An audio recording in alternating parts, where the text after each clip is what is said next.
Manje dobri ljudi, dobrodošli u novi podcast. Danas ćemo, da komentarišemo prve utakmice Lige šampiona, tačnije prve mečeve što su se tako odigrali u četvrtfinalu za Ligu šampiona, pa ćemo da komentarišemo drugi meč koji je po nama, ko po nama bi trebalo da tako ide dalje, ako bi trebalo da ispadne. Izaći tako moje najiskrenije mišljenje i tako činjenice koje bi tako morale da tako imaju nekog smisla. Tako da prvo se bacimo između prvog meča što se odigrao i onda ćemo tako da komentarišemo taj meč što se igra večeras, tako da idemo. Prvi meč što se odigrao u četvrtfinalu, tačnije što se večeras igra, jeste rematch između Chelsea i Porta, tako da ovdje više znamo kako se već odigrao meč između Porta i Chelsea. Chelsea uspio da pobedi Porto sa tako nekim rezultatom od 2-0, golom u 32. minutu, pa onda kasnije u 85. minutu. Dali su možda Chelsea u neku prednost nad Portom, iako tako nisam gledao utakmicu, mada valjda je bila fenomenalna za gledati. Više sam gledao Paris Saint-Germain protiv Bayerna i trebalo bi da bude tako možda čak i jedno od utakmica što bi moglo i Chelsea isto, da kao smo pričali u prognozama, da ide dalje u narednu fazu Ligi šampiona, tačnije u polufinale gdje bi eventualno dočekao Real Madrid, ali vidjet ćemo to još.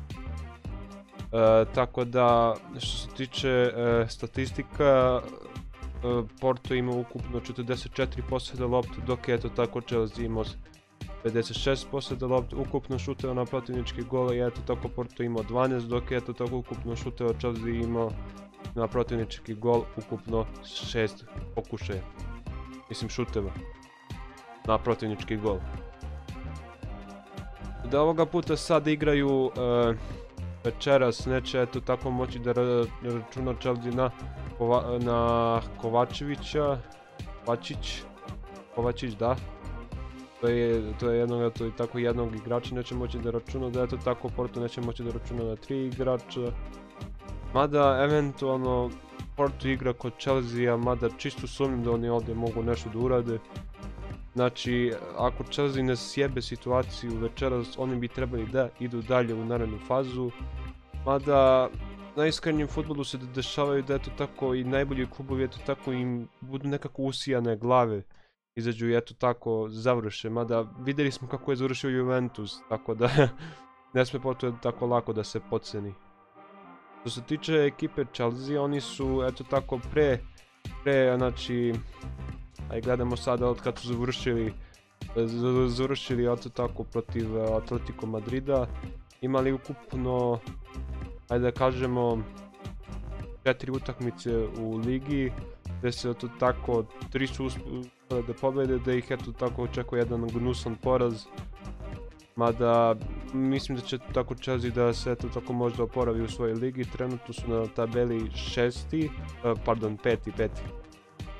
Imaju otprilike 54 boda kojih tako možda čak i gura nam tu neku poziciju da budu čak i kandidati za Ligu šampiona ako se tako potrude, ako ne ona će biti kandidati za Ligu Evrope, logično.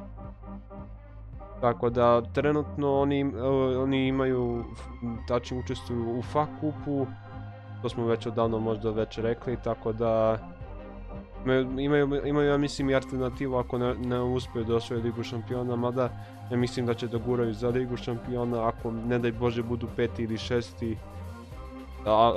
Eventualno 7. mogu da budu, ali ako baš opuste sad u svojoj ligi mogu da budu baš na tim pozicijama, ali čisto sumnjam da će se to desiti za Chelsea. Što se tiče Porta, oni su tako, kad su pobedili Juventus, imali 4 utakmice u svojoj ligi i koji su tako sve 4 uspešno uspjele da tako pobede. Mada tako na tabeli su, verovali ili ne, drugi, iako im tako fali možda čak i 6 bodova, tačnije ukupno 9, da bi uspjeli da prestignu Sporting. Ja mislim da će tako ovdje i Porto možda imati neke tako šanse da eto tako možda da neki gol od Chelsea, mada čisto sumnjam da oni to mogu, ali sve su nas isto tako iznenadili protiv Juventusa, druge igre, tako da ovako isto ja mislim bio neki rezultat za Juventus, ja mislim 2-1 i da je Porto lagano uspeo da eto tako preokrene stvar, tako da jedino ostaje da vidimo kako će se večeras odigrati ova druga utakmica, tako da ovdje bi kao i obično dao više šansu Chelsea nego Portu, tako da vidjet ćemo kako će se to završiti. Što se tiče drugog meča što se odigrao,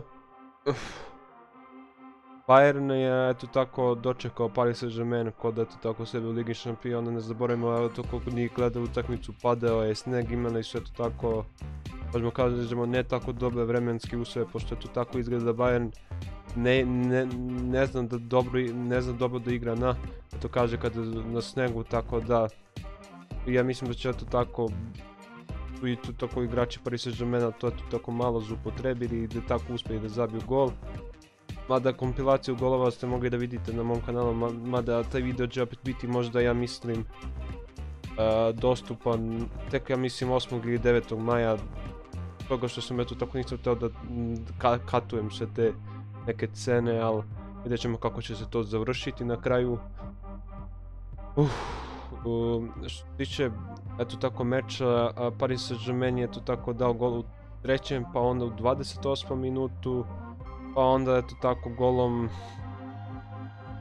Bayerna u 37. minutu su eto tako uspjeli da kažemo da je eto tako na poluvremenu i bio rezultat 1:2 i eto tako jako je Bayern uspio da izjednači sa golom u 60. minutu. Paris Saint-Germain je 8 minuta nakon toga uspješno dao gol. Ja mislim da je to bio gol kroz noge, mada ja mislim da je Darije bio i prvi gol kroz noge, nisam bio siguran, ali normalno sve se eto tako uči na greškama, mada ja se nadam da Bayern neće da eto tako da upropasti svoj eto tako da upropasti šansu da eto tako možda ode u polufinale, ali vidjet ćemo kako će se to završiti. Paris Saint-Germain je po meni sad ove sezone tvrd orah za eto tako za protivnika, tako da vidjet ćemo kako će se još jednom to završiti.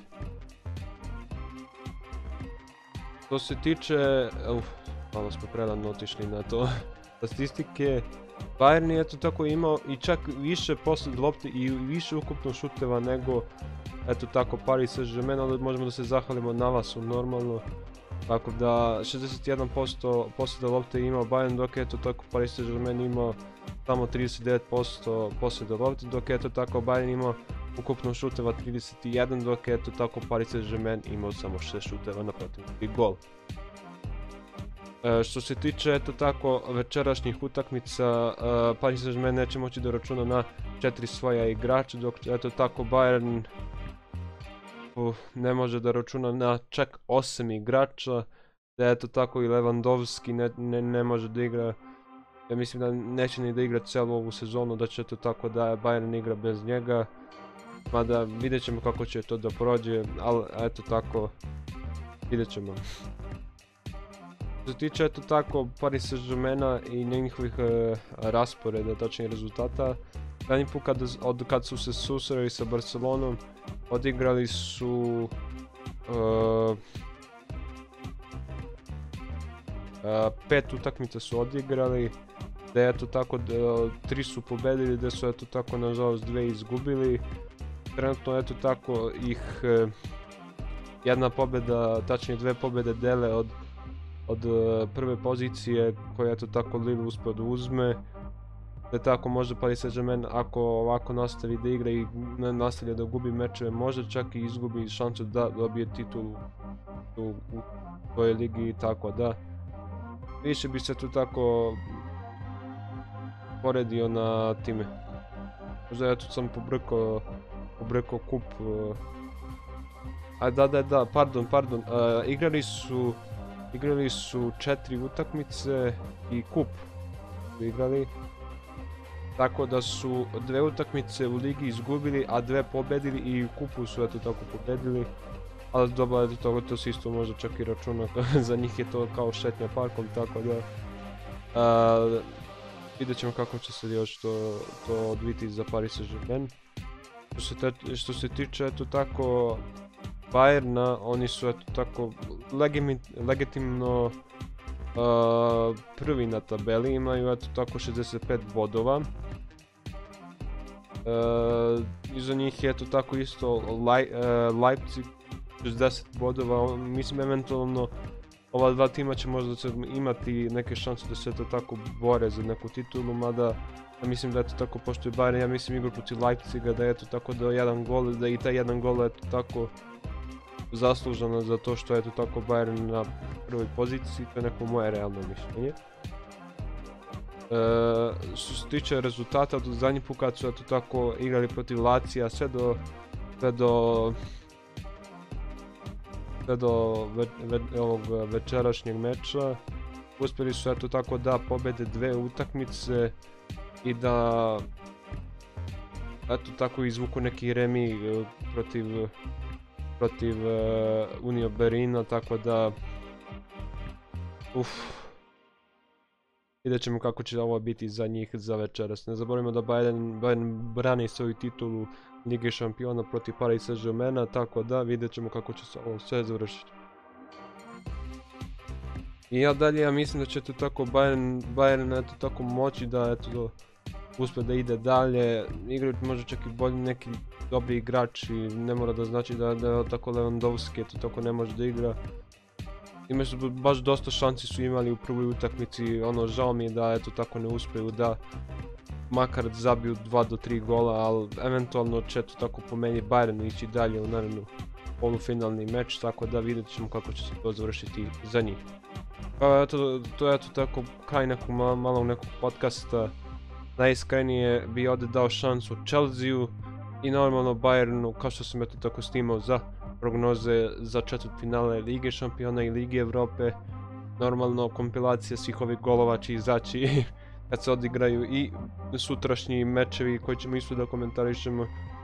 Tako da ako hoćete još ovakvih podcasta, ostavite neki znak podrške da znam da nastavimo ovako, da se trudim, a da više da se trudim naredne sezone nego ove, pošto me sad jako mrzi da snimam ovakve video klipove, a za vas imam baš neko iznenađenje što upravo radim, mada vidjet ću još šta ću da uradim sa time. Tako da mi se čujemo sutra, a od mene imate veliki bye!